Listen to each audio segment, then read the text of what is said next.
about to enter Habs After Dark with Recliner Sports.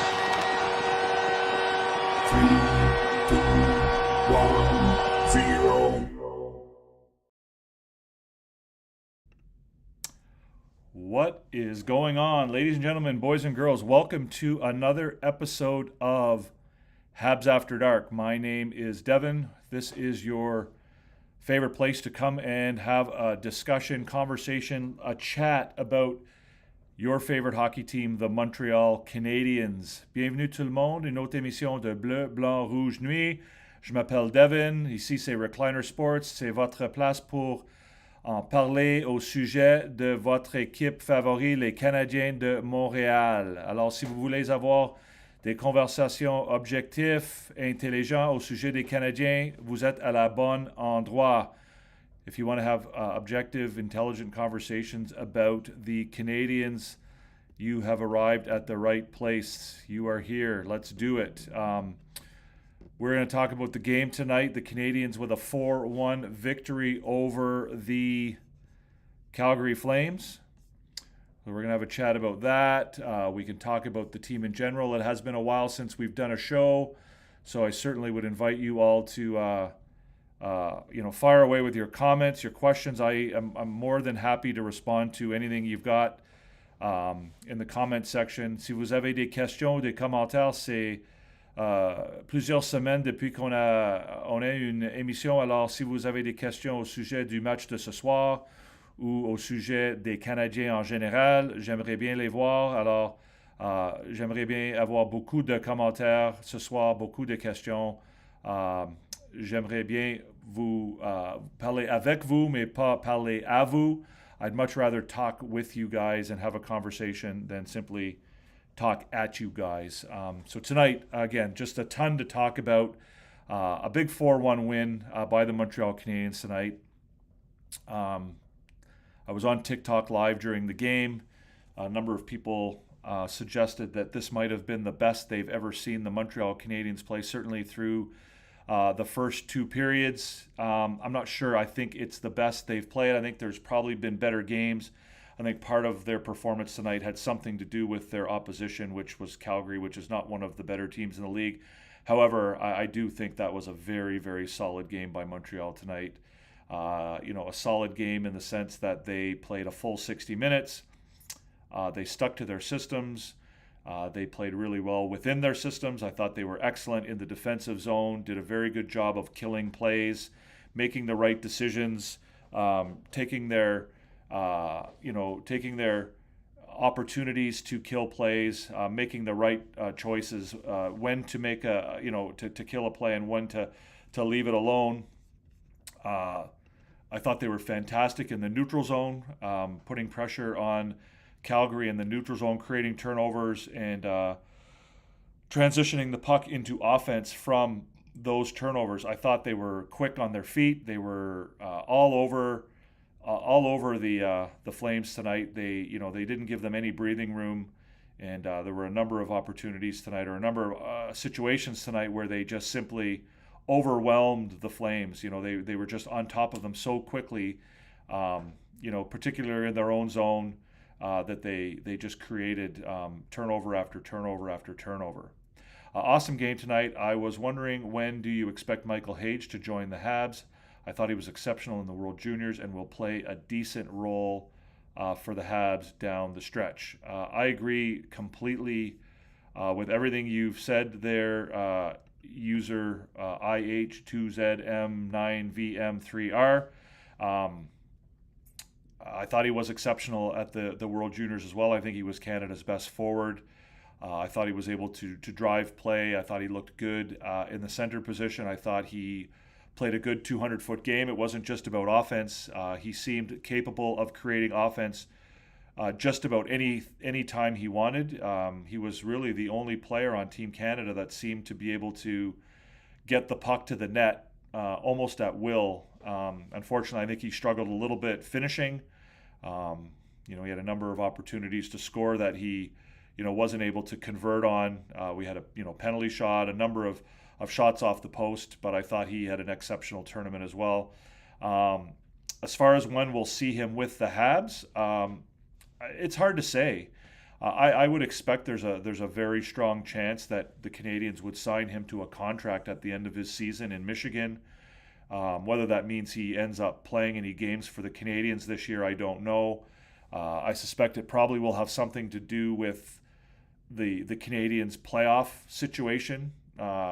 Towards the end of the year, are they going to be fighting for a playoff spot? Are they going to be comfortably in a playoff spot? Are they going to be well out of a playoff spot?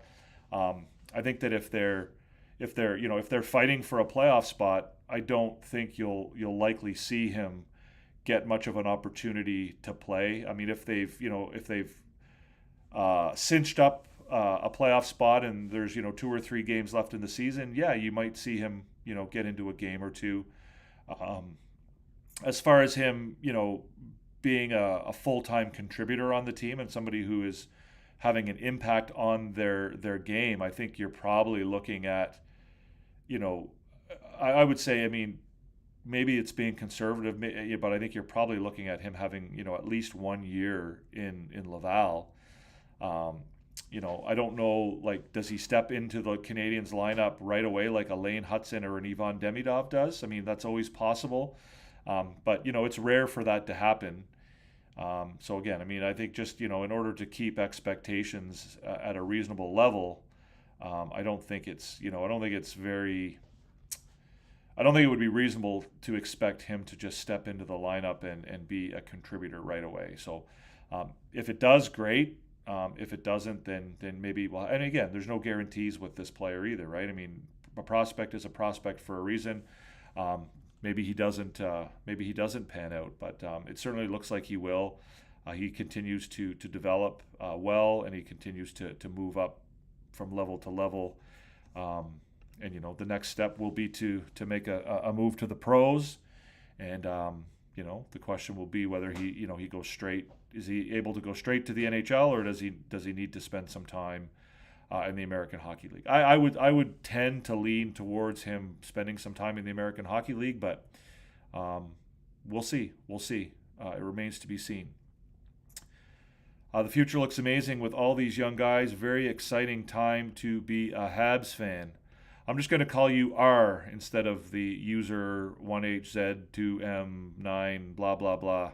Yeah, I agree. I mean, I think it's been an exciting time to be a Canadiens fan in general for the last number of years. It's the rebuild has been exciting. Whether even when the Canadiens were losing and not doing very well, I think it was fun and exciting to follow the prospects, to follow the draft, to get into all of that discussion, all that conversation. It's exciting. And, nowadays, we end up watching, as Canadiens fans, we watch junior hockey, we watch college hockey, we watch, Russian hockey, Alexander Zhuravsky and Ivan Demidov last year. Perhaps you're watching Swedish hockey, or Philip Eriksson in Sweden, or you're watching Swiss hockey, you're watching Vincent Rohrer, all of this stuff. Your name is Ryan. I forgot to edit my username when I made it a while back. So no worries, Ryan. I will try to remember that as best I can. Welcome to, I think you're new here. I don't think I've seen you here before, but welcome. If you care to subscribe, that would be awesome as well. Hit the subscribe button on the screen there would be great. But yeah, no, I appreciate your questions. Those are good questions. It is an exciting time to be a Canadiens fan. It's exciting time to I mean, again, tonight was an exciting game to watch. And win, lose, or draw, they typically give you something exciting to watch. So tonight was no exception. A couple things I wanted to touch on tonight that were, even beyond just the score. I mean, I do think it was one of their better games this year. Like I said earlier, a full 60 minutes, a consistent effort from beginning to end. They played well within their systems, defensive zone, neutral zone, and on their offense. But a couple other things. I mean, one, this was a very mature effort. Maturity is an issue with this team, as we know. But I thought it was a very mature effort in the sense that they're heading into a 3 games in 4 nights situation. So by getting out to a lead and by dominating the game the way they did, they gave the coaches an opportunity to spread the ice time around a little bit, right? Nobody had to play. Let me just check and see what the final time on ice numbers were at the end of the game. So Lane Hutson played 23 minutes and 46 seconds. That was the most on the team. So nobody had to play 25, 26, 27 minutes. Even at the bottom of the lineup, you've got, Sammy Blais only played 10 minutes, but, Owen Beck, 10:24, Joe Veleno, 13:20, Alexandre Texier, 13:40, Brendan Gallagher, 13:41. On defense, Arbor Jacki with 15 minutes, Jaden Struble with 15:32. So, going into 3 games in 4 nights, it's nice to have that where you can spread the time around a little bit. So, you don't have to, burden 1 or 2 guys too heavily, so that they can have a little gas left when you get to Saturday night when you're playing your 3rd game in 4 days. So I thought that was a really interesting thing to watch. Another thing that I thought was great was the way they finished the game. A lot of people will complain about a team that sort of lays back when they get a lead. They lay back and they sort of take their foot off the pedal, as some people would use that expression. But if you've heard Marty St. Louis talk in the past, what he likes to talk about is maintaining possession in the offensive zone, right? So, where earlier in the game you get possession in the offensive zone, you might take some risks, right? You might take some shots, you might try and make some passes that are a little bit more risky. But when you get later in the game, it's just as valuable to keep the puck at the other team's end as it is to get a lot of scoring opportunities, right? You take your scoring opportunities when they come, but at the same time, in the back of your mind, you're trying to keep the puck in their end. And there was a shift from Slafkovsky with about 3 or 4 minutes left in the game, and you could see that was clearly something that he was trying to do, right? He was trying, there was an opportunity to get a shot on goal, and he didn't take it, right? Because it was a shot that he probably figured was probably low reward, not a lot of opportunity to score. It wasn't going to create a high scoring chance, and so he kind of held on to the puck rather than take that shot. And again, I think that shows a ton of maturity for that player, Slafkovsky, but also for the team, right? Because when you're hot like that and you're dominating the other team, there's a strong tendency to want to, just continue to blast away and continue to score and trying to, and again, I'm not suggesting for a minute that you don't, you're not trying to score, but you also have, in the back of your mind, the idea of maintaining possession in the opponent's end, so that, you can, continue to, they're not going to score if you've got the puck in their end. Let's put it that way, right? You're not going to give them an opportunity to get any real offensive chances, and you're also going to create chances for yourself with that extended zone play. Let's have a look at the scoreboard tonight, guys. So again, as I mentioned, we have a 4-1 final. Canadiens win over the Flames. There's your scoreboard for the game. We'll get into the big numbers, and then we'll talk a little bit about the advanced stats as well. I'll get to your other question there in a second, Ryan. Let me just get through the scoreboard here for a sec. So again, big night for Alexandre Texier, his first 3-point game in the NHL.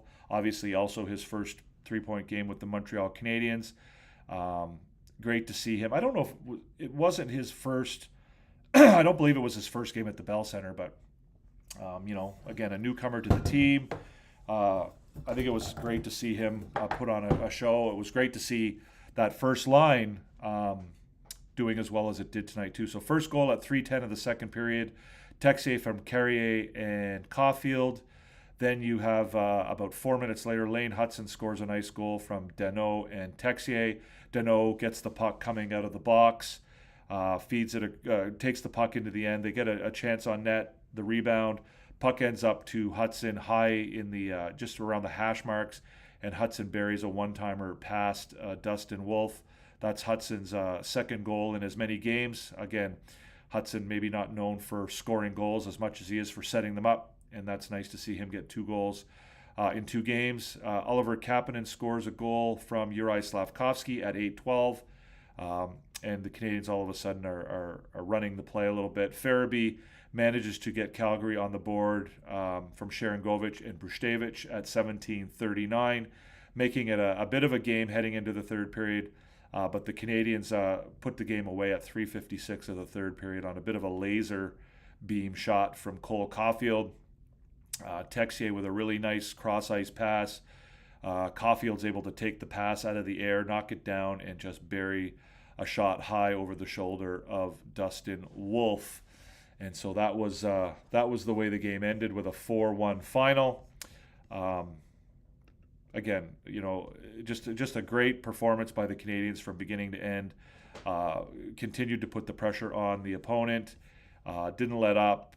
Very mature performance. Again, we've seen a team that in the past has sort of struggled with that a little bit, right? Struggled with a full 60-minute consistent performance, and I think tonight the Canadiens certainly did that. It's awesome to see Slafkovsky coming into his own. People always forget the bigger power forwards take longer to mold into steady NHL players. Yeah, 100%. And I mean, how many times I know? I mean, I can vouch for the fact that I fought tooth and nail with a number of people over the last number of years about giving Juraj Slafkovsky time to develop, and that it's way too early to judge him. In most scenarios, he probably would not have made his NHL debut at 18 years old. But because he was on a rebuilding team where the team was willing to let their young players develop at the NHL level, right? They weren't necessarily as worried about winning as they were about developing a team culture and a team atmosphere. Juraj Slafkovsky started his career, as an 18-year-old in the NHL, and that's not something that you see very often, and it's certainly not something, as Ryan points out, you see from, big body power forward type guys, right? You can have a big body and you can be strong, but when you're 18, to have the mental capacity and the confidence to go up against grown men when you're expected to be physical and big and strong is not an easy thing to do, right? You can have the size and you can have the strength, but you've got to have a certain level of confidence as well. And it's boys playing against men in a lot of ways, and it takes an awful lot for a young kid to physically dominate or physically challenge grown men. And again, there's a number of people that told me even last year that Slafkovsky was soft and that he didn't have heart and that he didn't, if you can go back and watch episodes when I was live on the air with other contributors who were telling me, things like that about him being, he was never going to make it, or he was never going to be a star in the NHL, or he was, only going to be a mediocre player because he didn't have enough heart and all this kind of stuff. And I just thought it was ridiculous. And it was only a matter of time. And, even despite, all of these criticisms, he still is a guy who had 50 points, 50 plus points in each of the last two seasons. So I do think, I agree with you. It's awesome to see him coming into his own. It's awesome to see him smiling after games. It's awesome to see him getting comfortable and confident on the ice, feeling more comfortable carrying the puck around,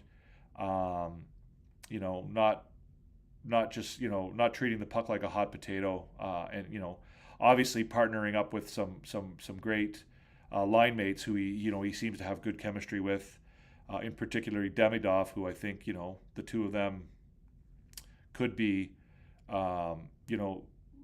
a good partnership for many, many, many years to come in the NHL, right? We talk a lot in the NHL now about duos. It's not necessarily about full three-member lines. Sometimes it's about duos. And, Montreal right now has two pretty solid duos with Suzuki and Caulfield and Slafkovsky and Demidov. So, we'll get into that a little bit, Ryan, if you want to. I do appreciate all your questions. Caulfield and Hudson not making Team USA is a bit of a joke. I mean, Caulfield less so for me than Hudson. Again, I know this is a controversial take for a lot of people, but in my view, Lane Hudson right now, today, is the best American-born defenseman in the NHL. And I know people will jump down my throat about that, but I'm willing to stand by it. I'm willing to back it up with statistics. I mean, offensively, he's better than anybody other than perhaps Zach Werenski as far as production goes. I would argue, even though he doesn't necessarily have the same numbers as Werenski, he's only a touch behind him. And on the defensive side of things, this narrative that he's not good defensively, I think is pretty unfair too, because it's just not accurate. I mean, we saw another +3 tonight.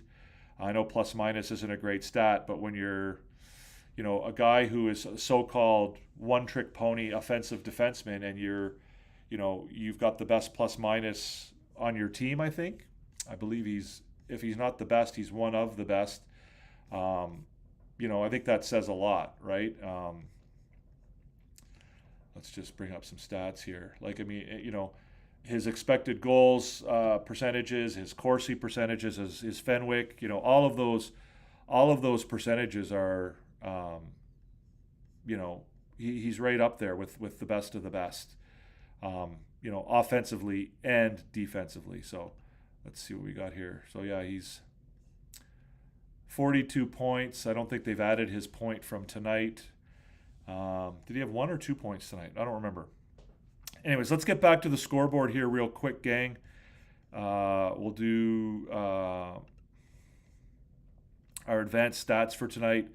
So again, keep in mind that these Corsi numbers are in all situations. So you have to take into account that the Calgary Flames had 4 power plays tonight. The Canadiens only had 2. Despite that, the Canadiens led the Corsi 63-60, 63 shot attempts to 60 for Calgary. The actual shots on goal, 35-29, favored the Canadiens. The Canadiens out-hit the Calgary Flames 24-15 tonight. Face-offs slightly in favor of the Flames, 32-30. High danger chances, 15-5, favoring the Montreal Canadiens. And the expected goals, again, very much dominated by Montreal, 4.19 to 1.86 in all situations. And if you change that just to 5-on-5, it was 3.64 to 1.33.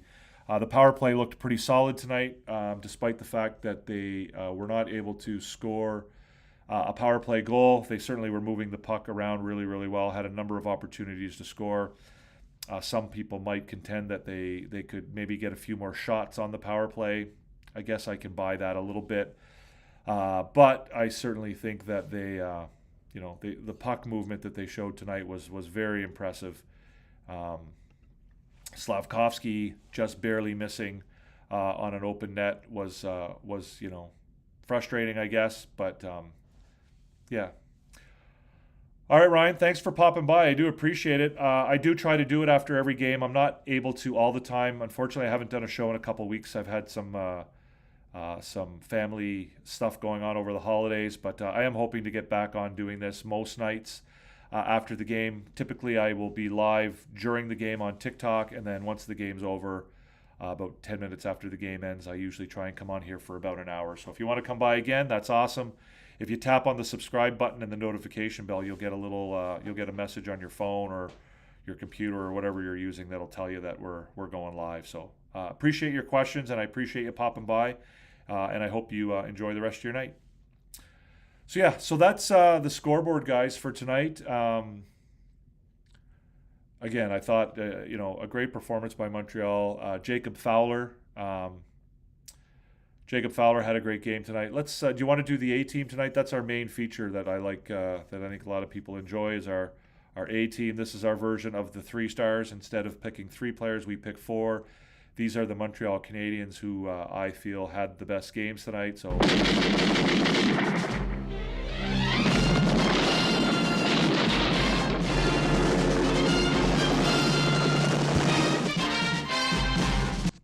So there you have it, guys. There's tonight's A-team. Alexandre Texier, Jacob Fowler, Arbor Jacki, Lane Hudson. Listen, I know there's probably a bunch of other people that could be, you could have Slavkovsky on there. You could have Caulfield on there. I think the only one that you really can't argue with is Alexandre Texier. I think he has to be there. But certainly, like I said, I don't think anybody would argue with you if you put either Caulfield or Slavkovsky, any number of other guys could be on there and be very deserving of it. I thought there were a number of guys. So, obviously, Alexandre Texier probably had his best offensive game of his NHL career. Goal and 2 assists. That first line looked pretty good with him on it. Again, hard to argue with that. Beyond that, he, played a solid game. Otherwise, he was skating, he was hitting, using his size, protecting the puck, using his body. Just a fantastic game for him. Arbor Jackeye, I thought looked really, really comfortable on the ice. He was keeping things simple, throwing the body around. I believe he finished with 6 hits, if I'm not mistaken. 6 hits to lead the team tonight. Just skating well, comfortable in his own skin. There was even, I don't know if you saw it in the first period, there was even, I think it was the first period, a situation where he went in on the forecheck and laid a big hit on the, I think it was on Hanley, the Calgary Flames defenseman. Had a couple of shots on goal tonight, if I'm not mistaken. I believe 2, maybe 3. 2 shots on goal. Moved the puck well. Oftentimes, the partnership of him and Struble together is something that can be a little bit scary and something that the Canadiens coaching staff tries to avoid, having both of them out there, together a lot, and that didn't seem to be an issue tonight. Again, it gave the Canadiens an opportunity to spread their ice time out, and both of those guys finished with more than 15 minutes of ice time. So, I got no problem giving a nod to Arbor Jackeye tonight. I know he's probably not one of the more obvious picks for player of the game or member of the A team, but I certainly think he's very deserving. Jacob Fowler, again, just this kid just continues to impress. I've been asked 1,000 times about it. When he was first called up, I was very reluctant or hesitant about whether I thought it was a good idea. I really didn't think it was a good idea. To me, it didn't make sense to call up a kid that young to the NHL, especially a goaltender. You don't see 21-year-old goalies in the NHL very often. There was a fear on my part, a concern that maybe it would affect his development in a negative way, especially, the fact that they were bringing him into a situation that wasn't good, right? It wasn't like they were bringing him in to give him a shot. They were bringing him in because things weren't going well with the other 2 goaltenders. And, the conventional wisdom will tell you that that's not an ideal position to put a 20-year-old kid into. But he's, at every turn, he just seems to meet the challenge. He, the conventional wisdom seems to be thrown out the window a little bit with this guy. Do I still have some concern? Yeah, maybe a little bit. I hope that, if and when he does get sent down, it's because, Montembeault and Dobesh are playing well enough that you can afford to send him back to Laval to continue his development, and not because he's struggling or has had a couple of bad games, right? That it would be, have an impact on his confidence. But again, the kid appears to be pretty emotionally sound and confident and has, the tools mentally that he needs in order to be a 20-year-old goaltender in the NHL. You just, again, we've seen, a couple examples now with Montreal of guys who have gone against the conventional wisdom. Lane Hudson in particular, right? A kid, 5'9", 165 pounds, 20-year-old, 19-year-old defenseman just walks into the NHL and just, takes to it like a duck out of water, or a duck in water. I don't know what the proper expression is, but he, most people would tell you that that's not how it's supposed to go, right? A 20-year-old kid doesn't just walk into the NHL and play like that. And so, conventional wisdom would have told you that he, should have spent some time in the minors, or, you should have given him some time to develop, especially defensemen. But no. So, maybe Jacob Fowler is that exception to the rule as well. So I'm just watching him be interviewed after the game here on RDS. But yeah, so, he's just a kid who just continues to impress, and he continues to go against what we all believe to be the conventional wisdom, the conventional thinking about young goaltenders. And finally, Lane Hutson. I mean, Lane Hutson is just, 9 out of 10 games, Lane Hutson probably should be one of the 3 or 4 stars of the game, right? He brings it every night, on the offensive side of things, on the defensive side of things. Again, tonight he was, a goal, a +3, played 23 and a half minutes, blocked 5 shots. Like, what more do you want to say about this kid, right? This idea that he somehow is a defensive liability is just like, it's still out there, but it's just night in and night out he continues to prove that wrong. Tonight he's expected goals percentage of 75%, Corsi percentage of 54%, and that's low for him. Fenwick percent of 58%. His on ice expected goals differential is 1.44. So he's on the ice for 2.18 expected goals for, and only 0.74 expected goals against. Right? These are elite defensive numbers. Right? And people can tell me all they want about him being, not that great defensively, and that he's, a one-trick pony offensive defenseman, but he's just not. And he continues to prove that since December 11th or 12th, when they moved him back to the left-hand defense position. He's been the best defenseman in the NHL, better than Cale Makar. So I know people will say I'm crazy and whatever, but the numbers don't lie. I mean, the kid, like, I don't know if I can actually bring this up quickly enough to do it, but stats. So since December, I believe it's the 11th, maybe it's the 17th, I think it's the 11th. So skaters by game, we'll go to December 11th until now. Regular season, all skaters, defensemen. So since December the 11th, Lane Hutson, amongst defensemen in the NHL, has 20 points. That's the most in the NHL. The next closest is Darren Radish with 16. Zach Werenski has 15. Quinn Hughes has 13. And Cale Makar has 12. Since December the 11th, Lane Hutson is a +16. So in 13 games, he's a +16. The next closest in the entire NHL, well, I shouldn't say that. J.J. Moser is a +17 over that same period of time. But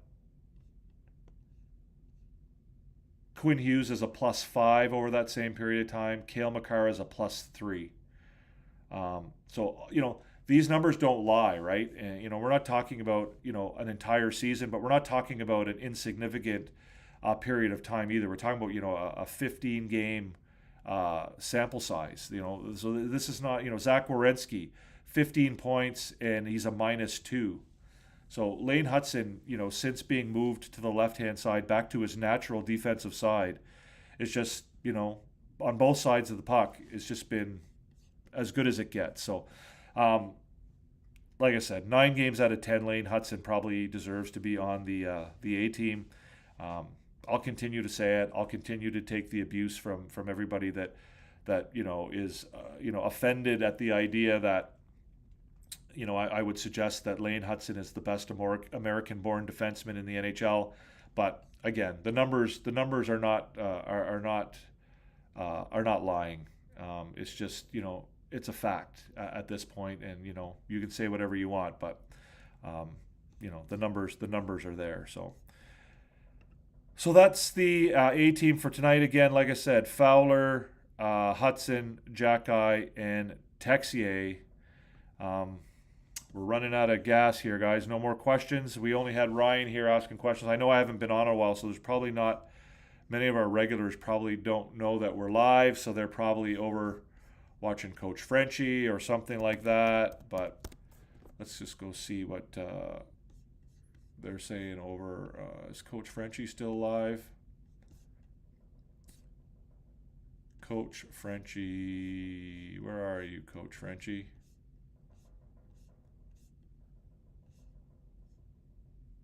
Coach Frenchie is no longer live. So, yeah. Anyways, again, a big game for Montreal. I don't know if there's any other topics we want to talk about. I guess we can talk a little bit more about Cole Caulfield. I'm not as disappointed about Caulfield. It's not a matter of being disappointed. I shouldn't say that. I'm as disappointed about him not making it. I just don't feel it's as much of a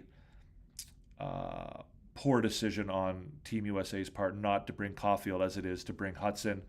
I'm not a fan of what Bill Guerin is doing with Team USA. I think that Bill Guerin thinks that in order to beat Canada, he has to beat them at their own game, i.e., the physical, old school, bang 'em up kind of hockey. I think that the United States, I think the road to victory for the United States, the road to the United States becoming a team or a country that can regularly beat Canada at hockey is to focus on the skill, because that's where they have the advantage. They have the advantage when it comes to skill. They don't have the advantage when it comes to, physical hockey, right? You can talk about Brady Tkachuk and Matthew Tkachuk all you want, but the Canadiens, Team Canada can bring any number of guys who can bang and crash with those guys. I'm not saying that you don't bring, the Tkachuk brothers, but as far as this, JT Miller and Trocheck and the big defense, the big defense. I don't think that's their road to success. That's not what they're going to do. So again, I'm not as disappointed at Caulfield not being there. Obviously, they haven't brought him because they feel he's a little too small and doesn't fit the profile of the type of player that Bill Guerin's looking for.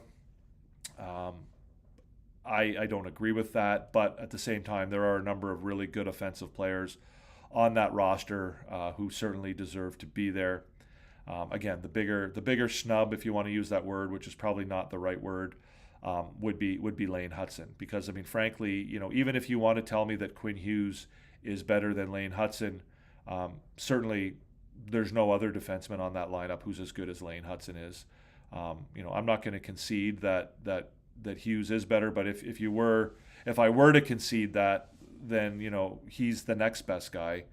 And he's certainly better than Jake Sanderson. He's better than Brock Faber. He's better than, he's better than Seth Jones. Again, I get that you have to have a couple of big guys on your team, and you can't just have all,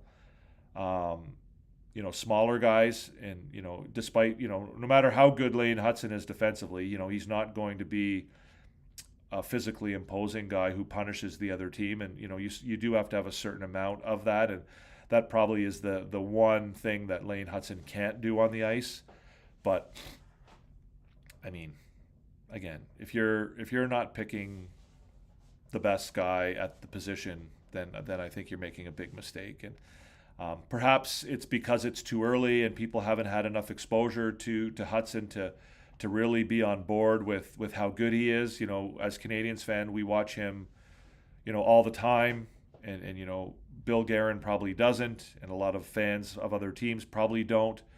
But the more they get to see him, I think the more they're going to realize that not only is he the best American-born defenseman in the NHL, but this narrative about him being, more, not a well-rounded defenseman, one who's more of an offensive guy who can't bring it on the defensive side of things. I think that narrative will slowly dissipate and disappear. So anyways, I think that's probably going to be the end of the show for tonight. Merci beaucoup tout le monde. C'est tout pour ce soir. Thanks so much for being here again. Montreal Canadiens with a big 4-1 victory over the Calgary Flames. Again, the Canadiens are heading in. This is the game 1 of a 3 games in 4 nights. They will be on the ice tomorrow at home against the Panthers. And then they have Saturday night against the... Who are they on Saturday night? Against the Red Wings. Yeah, so big game against the Red Wings on Saturday night. Let's just do a quick... we'll do a quick out-of-town scoreboard just for you guys. The Blackhawks lead the Blues 2-1 on goals from Oliver Moore and Nick Lardis. Tyler Tucker has the lone goal for the Blues. The Mammoth lead the Senators 2-1. John Marino and Lawson Krause have both of the goals for Utah. Ridley Gregg has the goal for Ottawa. The Sharks and Kings are just underway. I guess there's about 5 minutes left in the first period. They're still tied at 0-0. The Stars knocked off the Capitals tonight. Radek Faksa, Sam Steele, Wyatt Johnston, and Rupe Hintz for Dallas. Alex Ovechkin, with his 18th of the year, has the only goal for the Caps. And, of course, the Canadiens for the Flames. The goals tonight came from Alexandre Texier, Lane Hudson, Oliver Kapanen, and Cole Caulfield for Montreal. And Joel Farabee had the single goal for the Flames. Alexandre Texier added 2 assists for a 3-point night, his first 3-point night in the NHL. So that is it for tonight. Merci beaucoup tout le monde. Thank you very much for joining us. I know there didn't appear to be a lot of people watching tonight, nor were there a ton of comments, but hopefully some of you will watch in the replay. If you are watching in the replay, give us a thumbs up. Hit the subscribe button down below. Hit the notification bell. Si vous regardez l'émission après qu'on termine, vous pouvez pousser sur le bouton en bas, devenez membre ici de Recliner Sports. Vous pouvez aussi pousser sur le cloche pour avoir des notifications. Alors, on va vous rejoindre demain soir après le match contre les Panthers. We'll join you tomorrow after the game after the Panthers game, and hopefully we'll get a little bit more. But like I said, if you're watching in a replay, feel free to post your questions and comments. I'll certainly do my best to respond. Otherwise, we will see you tomorrow. I hope that you enjoy the rest of your evening.